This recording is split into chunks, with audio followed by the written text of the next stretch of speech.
Welcome, everyone. Welcome to Laketon Bethel. My name is Sherwin. We have two services every Sunday, one at 9 and one at 11, and you are cordially invited to join us. We have plenty of room. So today, if you look at the title slide up there, it's something that's been made into a tattoo I've seen people wear. But the symbol is that God is greater than our ups and downs. God is greater than our feelings. And so today, that's what I want to talk about. Now, the first job the job I had just before I became a pastor was a UPS driver. And that was really a stress-free job in comparison, because I'd show up for work every morning in a little, my brown pajamas, and then somebody would tell me what to do, and I'd go do it, and then it went well. If I did it fast and efficiently, it really went well. I even cheated a little bit because it was kind of boring, and I got the gig as a vacation driver, so I had a different route every week, because there were 70-some routes where I was. And the day before the route, I would take my car and ride through it so I could notice where all the loading docks were and all those things, just to make the day go faster. And it was kind of fun to do that. But if I did it, I could go home at night and just think about showing up the next morning doing the same thing. And then I took this weird job of being a pastor, which is completely different in many, many ways. Nobody makes out a schedule for me, so I have to be entirely self-motivated all the time. Sundays come, every 3 days, it seems, and I have to get ready for that. And then there's a few meetings during the week. I do lately a ton of counseling. I answer messages, and I try to come up with new stuff for the church all the time. And most days, I really enjoy it. Like 99% of the time, I like being a pastor. Don't know what I'd do if I wasn't one. But there are some days that I just don't feel like it. Some days I'll get up in the morning and I'll turn my computer on and I think, I got to write another sermon. I've got 8 people I got to see today, and I just don't feel like it. And that can be devastating, because if I don't feel like it, then, not much will get done. And I can't have that. So what I've had to do as a pastor is I had to learn how to master my feelings. I had to learn how to handle that when, I just didn't feel like doing it. So every computer I've had since about 96, I put a sticky note on it that says this. It says that motivation follows action. That once I get started doing something, then I feel like it. Now, we all have feelings. And that's an important thing to discuss. What are feelings? You know that in the early 80s, I went through a divorce, and the Dakota Classis, which as a group has left the Reformed Church now because, they're afraid of becoming flaming liberals. So they left. But that Classis ordered me to see a psychologist. So I did. I went to see a fellow who was the head of the Department of Psychology at Northwestern College. And that was a good time for me, because I was feeling so bad. Those of you who've gone through a divorce know that you feel like you're a failure when you go through that. And I felt like I was a failure. I was out of seminary just a year, and I thought, I'm never going to make it as a pastor. Well, that part's true. But, the thing is, I felt so bad about that. And this shrink says to me, let's figure out what feelings really are. So they're real, but they're just vapors. They're something that your brain comes up with. They're part of your imagination. So deal with them that way. He got a little bit earthy with me. And he said, feelings are the flatulence of the mind and soul. It's kind of like, if you take a can of pork and beans and mix raw onions in it and eat that, you know what happens. He says your feelings are the same way. They're part of the digestive process of your heart, your mind, and your soul. So there's certain things that you can do or not do that will help you control that. He says, same is true for feelings. They're just gas. They're just vapors. But they are real. And they are the result of your actions and your thoughts. Now, today we talk about feelings in different ways. I'm grateful that I still have a 22-year-old daughter who will talk about feelings. And when I'm with her and her friends, which I helped move the last couple of weeks, I hear about feelings all the time, especially when it comes to boys. Well, I have feelings for him. I have strong feelings. And I want to say, honey, those aren't feelings. Those are hormones, okay? But I do. I try to gently explain to them that feelings don't last, but shared values do. So if you're looking for a life partner, well, the feelings can be fun, but they mustn't control you. Look for the shared values instead. And then we have bad and good feelings. Guilt is a crippling feeling. And it's bad if it's a false sense of guilt. But guilt is good if you're doing something wrong. Your conscience is, I believe, one of the biggest gifts that God gives us. But for most feelings, it's not necessarily a gift. Generally, feelings and moods are the result of words and actions.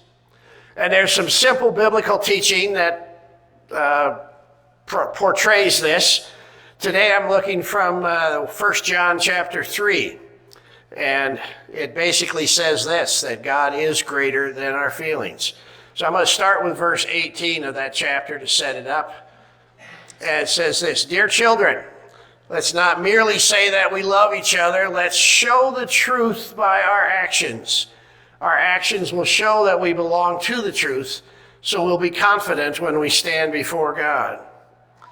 So essentially what he's saying here is that words are just air, and that you need to show your affections by your actions, because it's the actions that count. Throughout the history of Christianity, there's a struggle between orthodoxy and orthopraxis. Now, orthodoxy means straight teaching. So, we want to have our doctrine correct and all that sort of thing. That's orthodoxy. Orthopraxis means straight, where we get the word orthodontics from, straight practice. And that is oftentimes in conflict with our teaching. See, we say we believe one thing, but we do another. It's a common human predicament. Christians have struggled with it all the time. Now, I went to Salt Lake City a month ago to see my son out there.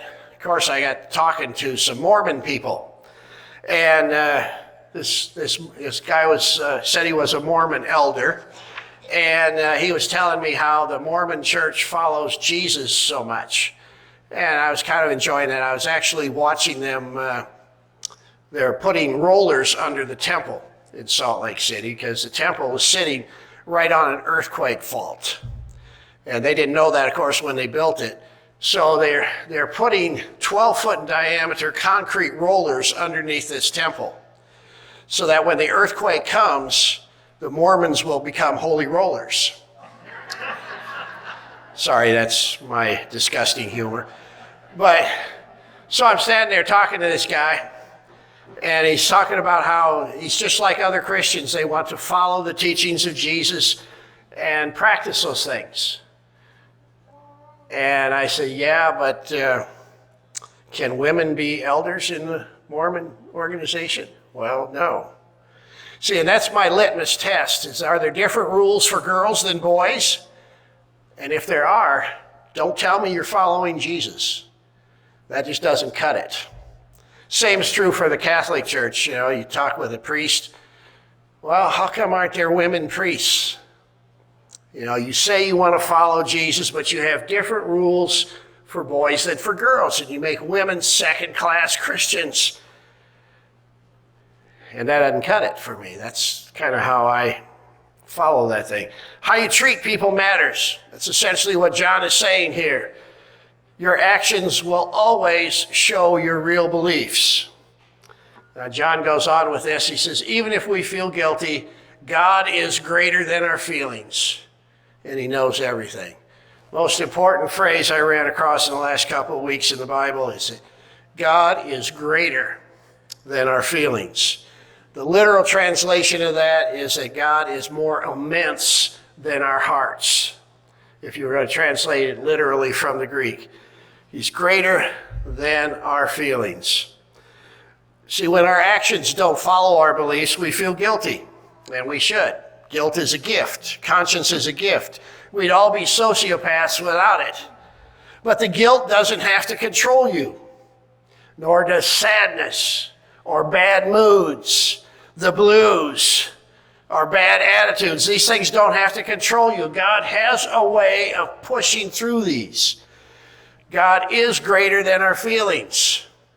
We all need to know this. We need to ponder it. We need to meditate on it, that God is greater than our feelings. So John wraps this up with this statement. He says, dear friends, if we don't feel guilty, we can come to God with bold confidence, and we will receive from him whatever we ask because we obey him and do the things that please him.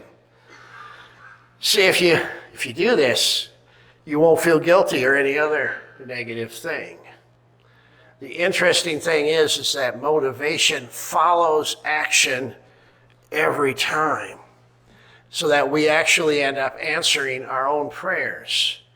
See, because we get started doing something, and the common concept is that you need motivation to start something.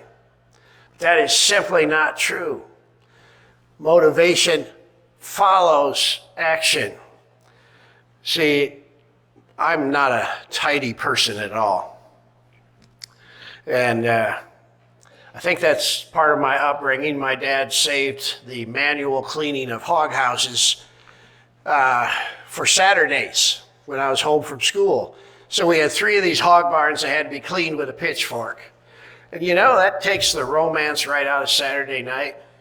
If you're standing in a hog barn with a pitchfork, it takes a good 15-minute shower just to get the natural aroma off of you. And then to make matters worse, my car was sitting in a garage not very far from one of those hog barns.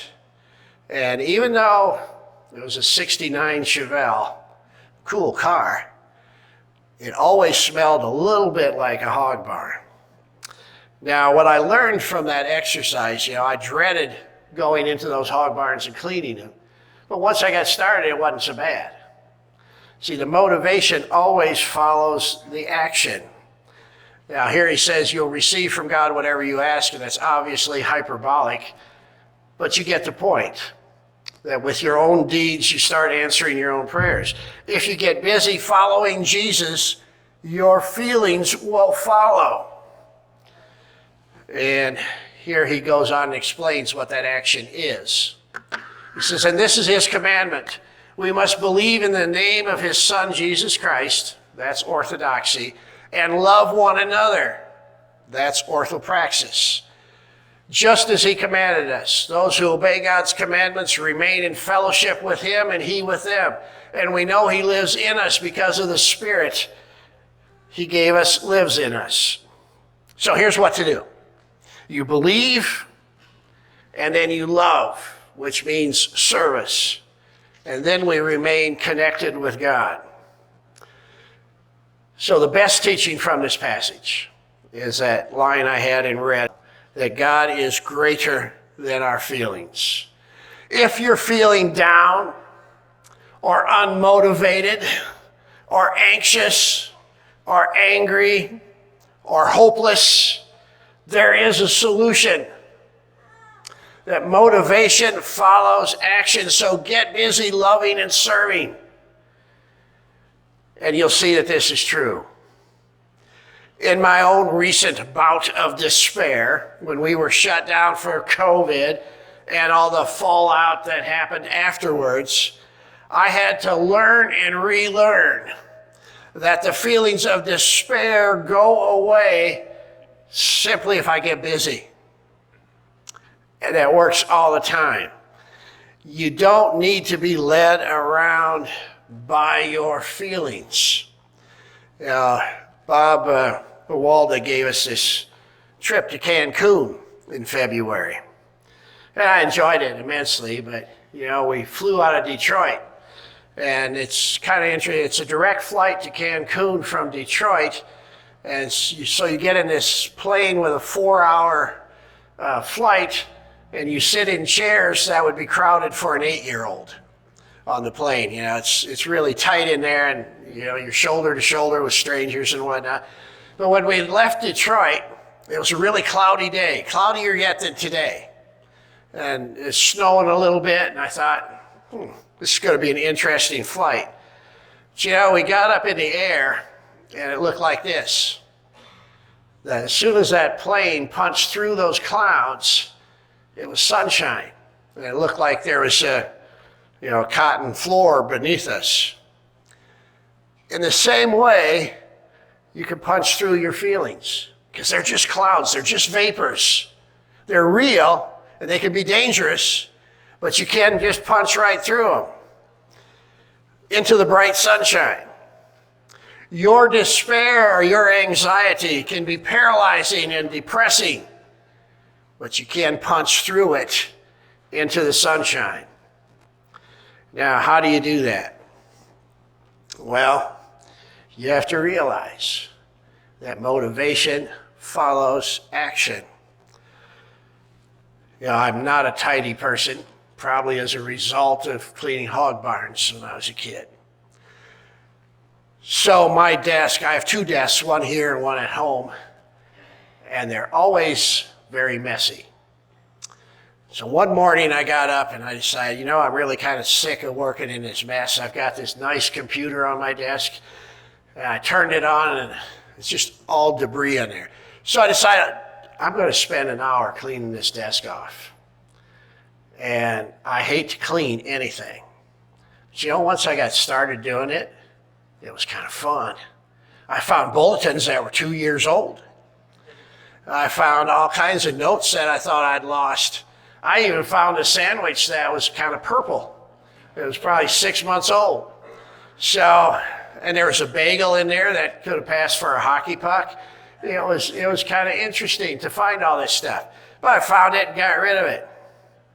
How do you do this? How do you punch through those clouds? Well, you love and serve.